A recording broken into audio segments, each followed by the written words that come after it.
I was 29 when this happened. At the time, I worked as a video editor for a small advertising agency.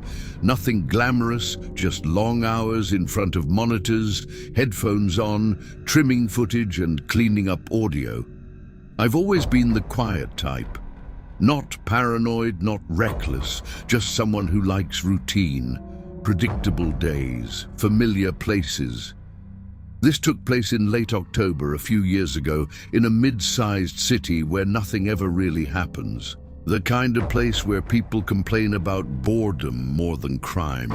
I lived alone in a renovated apartment building that used to be a small hotel back in the 1950s.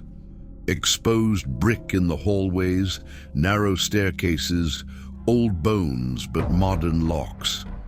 I liked it because it was cheap and close to work. The night everything started was painfully ordinary. A Tuesday, cold enough that the air felt sharp in my lungs, but not cold enough for frost. I remember that detail because I'd hesitated before grabbing my jacket. I almost didn't. I'd stayed late at the office, finishing a rush project, and got home around 9:30 p.m. The building was quiet, like always. No voices, no TV noise leaking under doors, just the hum of the old elevator and the smell of dust and cleaning solution in the hallway. Nothing about that night felt special. That's what still bothers me the most. I microwaved leftovers, sat on the couch, and half-watched a documentary while scrolling through my phone. My routine was embarrassingly consistent. Eat, shower, answer a few emails, bed by midnight. Around 10, I realized I'd left my laptop charger in my car. I'd need it in the morning, and I knew if I didn't grab it then, I'd forget and regret it. The parking lot was behind the building, fenced in, dimly lit by two flickering lights that management had promised to replace for months. I grabbed my keys and headed down the back stairs instead of the elevator. Again, routine. The stairwell always smelled faintly of rust and old paint. Outside, the lot was mostly empty, a few cars scattered across cracked asphalt. My car was parked near the far corner, closest to the alley that ran behind the building. I remember thinking I should have parked closer, but it didn't feel unsafe. It never had. I unlocked my car, leaned in, and grabbed the charger from the passenger seat. While I was there, I noticed a receipt on the floor and bent down to pick it up. That's when I heard footsteps. Not loud, not rushed, just slow, deliberate steps on gravel. I straightened up and looked toward the alley. The light there barely reached, but I could see a figure standing near the fence. A man, I thought, just standing there, not walking, not smoking, just there. I told myself it was probably another resident, maybe on his phone, maybe waiting for someone. I locked my car and headed back inside without saying anything. I didn't look back. I slept badly that night. The kind of sleep where you're not fully dreaming, just drifting in and out, hyper-aware of every sound. At some point, I woke up because I thought I heard my door handle move. I lay there, holding my breath, listening. Nothing happened. The next morning, I chalked it up to stress. Deadlines, too much caffeine, that sort of thing. I showered, got dressed, and left for work. That's when I noticed something odd. The elevator mirror, one of those slightly warped, scratched-up mirrors, had fingerprints on it. Smudged, greasy prints, clustered at about face height. I'd never seen them there before. It struck me as strange because the cleaning crew usually wiped everything down overnight. I told myself someone probably leaned against it. No big deal. Work was uneventful, but all day I had this low-level tension in my chest, like I was waiting for something I couldn't name. When I got home that evening, I checked the parking lot before getting out of my car. The same man was there, same spot near the fence, same stillness.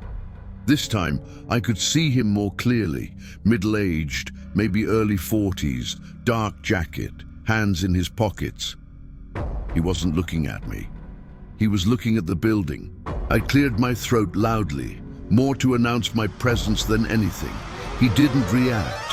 I walked past him quickly, heart beating harder than it should have. As I reached the back door, I heard him move. Footsteps followed me. I turned around, ready to say something awkward like, "Can I help you?" But the lot was empty. No man, no footsteps, just my car and the cold air and the buzzing light overhead. I stood there longer than I should have, scanning the shadows, telling myself I was overreacting. I still went inside. Over the next few days, things kept happening. Small things, easy to ignore things. My apartment door was unlocked when I got home, even though I was sure I'd locked it. A faint smell, something metallic, almost like cold pennies, lingered in the hallway outside my unit. Once I found the stairwell door propped open with a rock, even though it was supposed to be locked from the outside. The man in the parking lot appeared every night around the same time, sometimes closer, sometimes farther away. He never spoke, never approached, but he always seemed to be there when I arrived or left, like he was timing me. I considered calling the building manager, but what would I say? There's a guy standing near the fence, but he leaves when I look at him. One night I stayed late on purpose, hoping to avoid him. When I finally got home, the lot was empty. Relief washed over me so strongly that I laughed out loud. That's when I noticed my apartment light was on. I stood there, keys in hand, staring up at my third-floor window. I was sure I'd turned it off. I always did. Electricity wasn't cheap. I went inside anyway, heart pounding. My apartment looked normal, nothing disturbed, no drawers open, no signs of forced entry. But my laptop, closed when I left, was open on the desk. The screen was black, but when I moved the mouse, it woke up. The login screen stared back at me. Someone had tried to access it. I didn't sleep that night. I sat on the couch with the lights on until morning, listening to every creak, every distant sound from the street below. The confrontation happened 3 nights later. I'd called in sick to work, exhausted and on edge. That evening, I decided I was being ridiculous. I needed proof, something concrete. When I got home, the man was there again, closer than ever, standing near my car. I didn't go inside. Instead, I walked toward him. My legs felt weak, like they might give out, but anger pushed me forward. Fear does that sometimes. It flips into something sharper. "Hey," I said, my voice cracking. "Do you live here?" He turned slowly. Up close, his face looked wrong, not disfigured, just blank, flat, like he wasn't fully present. His eyes flicked over me, not meeting my gaze. "You shouldn't leave your door unlocked," he said quietly. My stomach dropped. "I locked my door," I said.